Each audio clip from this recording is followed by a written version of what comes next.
In the sunlit courtyards of Jerusalem, young Prince Baldwin played among his peers, unaware of the shadow looming over his future.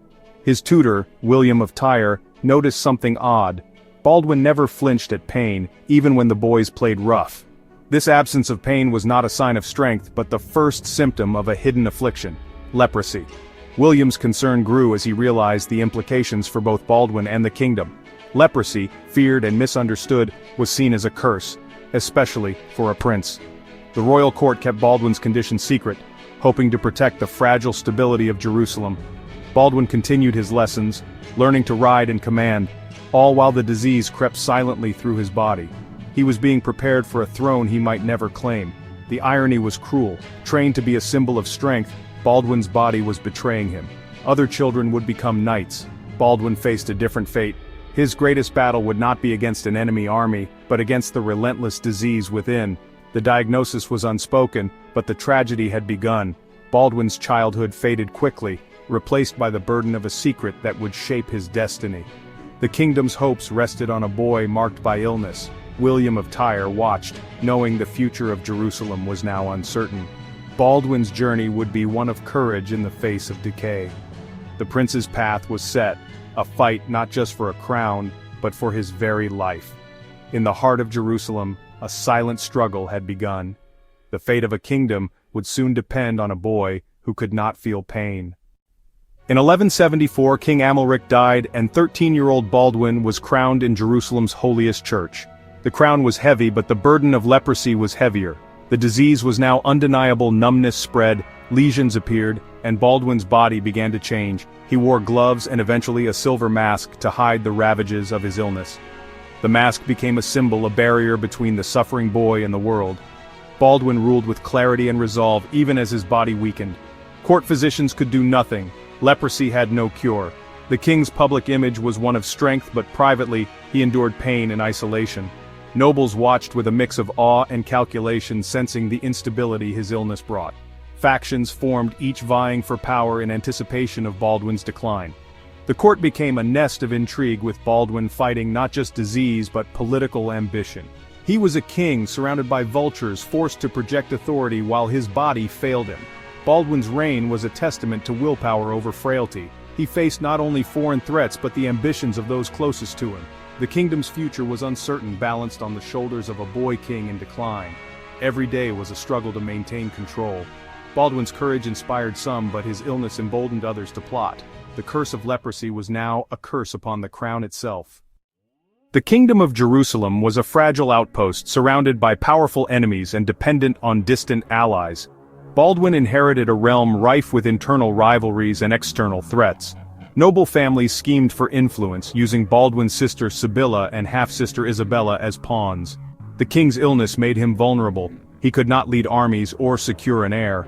Meanwhile, Saladin, a formidable leader, was uniting Muslim forces against the Crusaders. Saladin's rise threatened the very existence of Jerusalem. Baldwin faced 3 battles: his disease, his fractious court, and Saladin's growing power. The kingdom's survival depended on a sick teenager's ability to outmaneuver both allies and enemies. The fate of Jerusalem rested on Baldwin's resilience. The city's future was as uncertain as the king's health. Every decision was a gamble, with time running out. The kingdom teetered on the edge, awaiting its fate. Saladin's name became synonymous with threat during Baldwin's reign. As Saladin's empire grew, so did the pressure on Jerusalem. He was a visionary, determined to reclaim the holy city for Islam. Saladin's tactics ranged from open battle to relentless raids, draining the Crusader state. Baldwin, always on alert, had to anticipate every move. The 2 leaders were opposites: Saladin in his prime, Baldwin ravaged by disease. Yet both were driven by duty. One to reclaim, one to defend. Their rivalry shaped the era, each move a high-stakes gamble. Baldwin's every decision was a response to Saladin's looming presence. The kingdom's survival depended on Baldwin's ability to outthink his powerful foe. The shadow of Saladin was ever present, a constant reminder of Jerusalem's fragility. Baldwin's reign became a desperate chess match against a relentless adversary. The stakes were nothing less than the fate of the holy city. In 1177, Saladin invaded with a massive army, confident of victory. Baldwin, just 16 and gravely ill, led a tiny force to face him. Outnumbered and desperate, Baldwin devised a bold plan. He waited for Saladin's army to become complacent, then struck at Montgisard. Before the battle, Baldwin prayed before the true cross, seeking strength.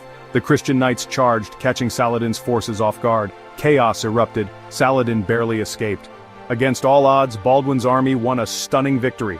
The triumph at Montgisard became legendary, a Leper King defeating the greatest Muslim leader of his time. News of the victory spread, inspiring hope across Christendom. For a moment, Jerusalem felt secure. Baldwin's courage and strategy had saved the kingdom. The battle was the high point of his reign, a flash of brilliance amid darkness. Montgisard proved that faith and audacity could defy fate.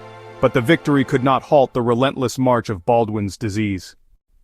Montgisard's glory faded as Baldwin's illness worsened. Leprosy ravaged his body. He lost the use of his hands, his sight, and his strength. The king who once led charges now had to be strapped to his horse. His decline was public, fueling court intrigue and power struggles. Baldwin distrusted his brother-in-law, Guy of Lusignan, but his influence waned. He crowned his nephew as co-king, hoping to secure the succession. Even blind and bedridden, Baldwin insisted on ruling. His mind remained sharp, but his body was a ruin. The kingdom's political decay mirrored the king's physical decline. Baldwin's final years were a desperate fight to hold his realm together. Baldwin's suffering became a symbol for the kingdom's own decay. His body, once regal, now frail and ravaged, mirrored the crumbling walls of Jerusalem. As leprosy consumed the king, so too did suspicion and fear consume his court. Nobles gathered in shadowed halls, their faces tense with distrust. Betrayals multiplied. Alliances shifted as quickly as the desert wind. Once loyal friends whispered in corners, plotting their own survival as the king's strength faded. Internal divisions and corruption consumed Jerusalem.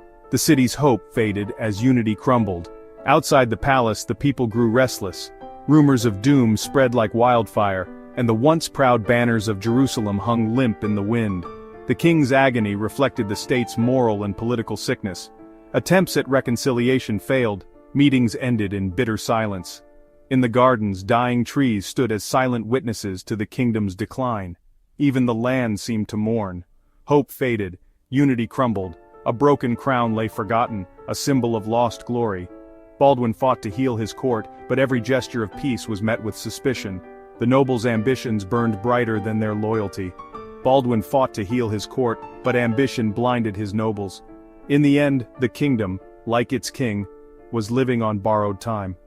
The shadow of doom lengthened over Jerusalem, and the last embers of unity flickered out. The kingdom, like its king, was living on borrowed time. Baldwin's final years were marked by relentless pain and isolation. Confined to his chambers, he ruled through sheer willpower. His authority came from suffering and sacrifice, not strength. Even blind and immobile, he inspired his people. Once his presence alone forced Saladin to retreat. Baldwin's reign was a form of martyrdom, a defense of his people against overwhelming odds. He endured agony to fulfill his duty, refusing to abdicate. His legacy was not glory but endurance. Baldwin was a king who led from the depths of personal hell. His greatness lay in refusing to be defeated by fate. He bore the burdens of crown and curse with unmatched dignity. Baldwin IV died at 24, leaving a kingdom in turmoil. His death marked the end of Jerusalem's last effective king. Without his leadership, the kingdom quickly unraveled. Saladin soon conquered Jerusalem, fulfilling the threat Baldwin had fought to prevent. Baldwin's life was a story of courage against impossible odds. His silver mask became a symbol of resolve, not weakness. The Leper King's brief, brilliant reign stands as a testament to the power of will over fate. Even in tragedy, Baldwin's legacy endures as a final defiant light against the darkness.